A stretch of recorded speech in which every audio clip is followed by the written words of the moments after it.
so much for that warm introduction. It's an honor and privilege to be in this room, in this space, as we celebrate and honor some incredible individuals, having an important conversation, advancing mobility across the settings as we age. And I want to start with the simple truth that connects every single person, not only in this room, but around the world. That truth is, if we're lucky enough to live long enough, each and every one of us will experience changing in mobility. For aging and disability go hand in hand. Aging is natural. Disability is natural. Aging is not a failure of the body. It's not a problem to be solved, but it is a natural part of the human experience. One that deserves dignity, access at every stage of life. But yet too often when we talk about disability, we whisper. When we talk about aging, we look away. And when we talk about mobility, we treat it as privilege, but mobility is not privilege. It is a cornerstone of quality of life. But yet, it's treated as optional. And as a result, every day, millions of people are blocked. Millions are left behind. Millions are excluded, not by nature, not by fate, but by design. But exclusion is a choice, and barriers are choices. I know for me, it's been 7 years, 8 months, and 22 days ago since my life changed in a way I did not plan for. Suddenly, the world I moved through without thinking became a world full of obstacles. Some physical, some invisible, but all very exhausting. You see, today I use a wheelchair for mobility. And I want to be clear about something that often gets misunderstood. My wheelchair is not a symbol of loss, but it is a tool of freedom. It gives me access to my community. It allows me to participate, to show up, to be in this very room. So the limitation is not the wheelchair, but it's the world that wasn't designed like people and me in mind. Now that is where this conversation truly began. Because mobility is not just about walking. It's about getting out of bed with confidence, moving through your home safely, navigating schools, workplaces, stores, sidewalks. It's about staying connected to the people and places that gives life meaning. So when mobility is supported, people thrive.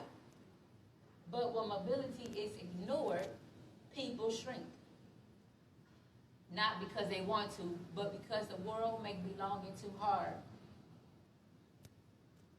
But here's the truth we don't say loudly enough. Accessibility is not just for other people, it's for the child learning to move independently, the teenager recovering from an injury, the parent juggling work, school, and exhaustion, the adult adapting to bodies and illnesses, the older adult adapting to body changes as all bodies do. So disability is not rare, it is not fringe, but it is a part of our timeline. And yet, our system still treats accessibility as an afterthought, something added on instead of built in. So let's talk about public spaces, because the Americans with Disability Act, ADA, was passed into law 35 years ago, over 35 years ago. I repeat, the Americans with Disability Act, ADA, was passed into law over 35 years ago. And it sets a clear standard that accessibility in public spaces, entrances, curb cuts, ramps, elevators, restrooms, adequate turn space. Now on paper, these spaces are accessible. But in reality, ramps are too steep, some doors are too heavy, elevators are broken or hidden, sidewalks are cracked or abruptly end, Accessible rocks are blocked, locked, or treated as optional. So yes, the ADA does exist, but accessibility in practice is anything but accessible. Access delayed is access denied. Compliance without lived experience is not inclusion. Now, let's talk about housing, because mobility doesn't start in public, it starts at home. Under the Fair Housing Amendment Act, housing is supposed to be designed so people with disabilities can live independently, safely, and with dignity. And yet, my personal experience, 5 years ago, I set out to have my home built. I learned a hard truth. Even though this home had yet to be constructed, I had to pay extra, not for luxury, not for customization, but for basic accessibility. Wider doorways, barrier-free entrance, reinforced walls for grab bars, a layout that simply allowed me to move freely in my home. These weren't upgrades, they were necessities, and yet they treated them as the exceptions. I want you to sit with that just for a moment. I didn't ask for anything extravagant. I didn't ask for anything custom.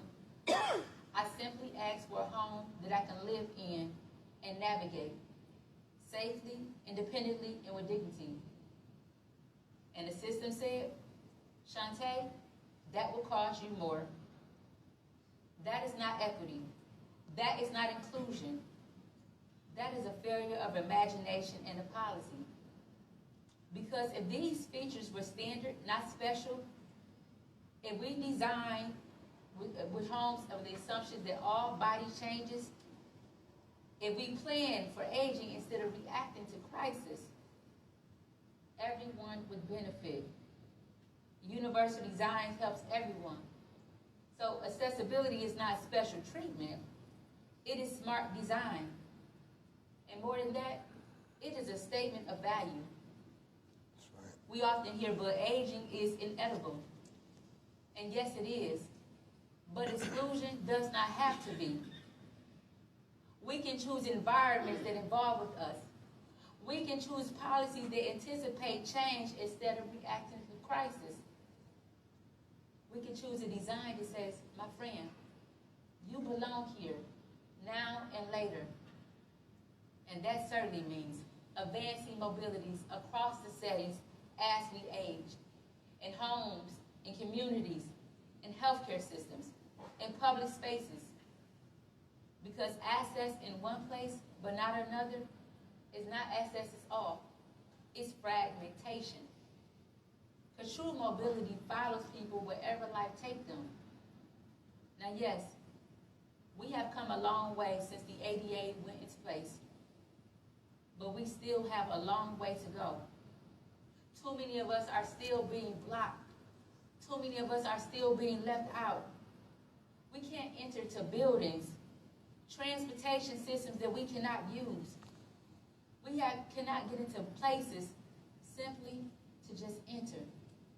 Services are designed for one kind of body, one way of moving. And the cost of that, it isn't just physical. It's mental. It's emotional. It's the quiet grief of being left out. But here's what gives me hope. Every time we design with inclusion in mind, we don't just help disabled and aging people, but we help everyone. We make life better for the world. So today I'm not asking you to see disability as a tragedy, but I'm asking you to see it as a reality, and aging as a shared journey we are all on. I'm asking you to imagine a world where mobility is supported all together. I'm asking you to support it way before it's threatened. A world we stop asking, can they adapt? And we start asking, how can we as a society do better to make sure we adapt? Dignity should not depend on physical ability. Participation should not expire with age. And access should not be something you have to fight for once your body changes. But it should already be there waiting for you. So imagine a world where we don't hesitate to leave our home because the streets are inaccessible, where no one fears exclusion because of age, disability, or illness, where movement, participation, and dignity are guaranteed for all. Well, I'm here to tell you that that world is within our reach. Not someday soon, but today. Every design, every plan, every space, every policy. But we must ask this question first.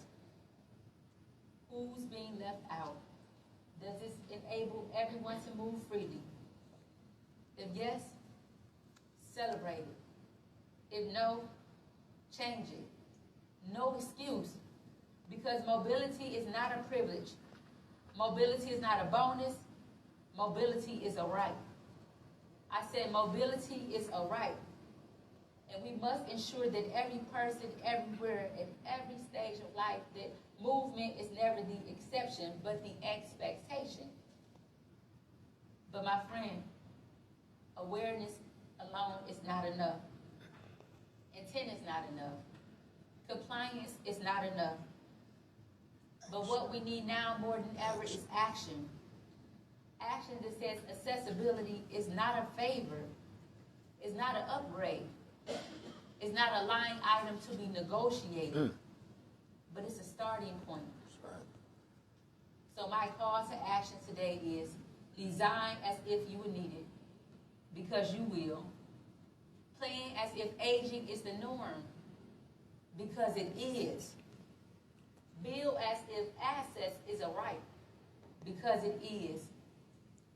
Every person in this room, every person around the world, ask this question every time you enter into a space. Who's being left out? And if the answer is anyone, then the work is not done. Because a measure of a just society is not how it supports its strongest bodies, but how it supports people access the entire lifespan. Because the future is aging. The future is disabled. And guess what? The future is all of us. I know 7 years, 8 months, and 22 days ago, I didn't choose disability, but I did choose to keep moving forward. I did keep choosing to push through.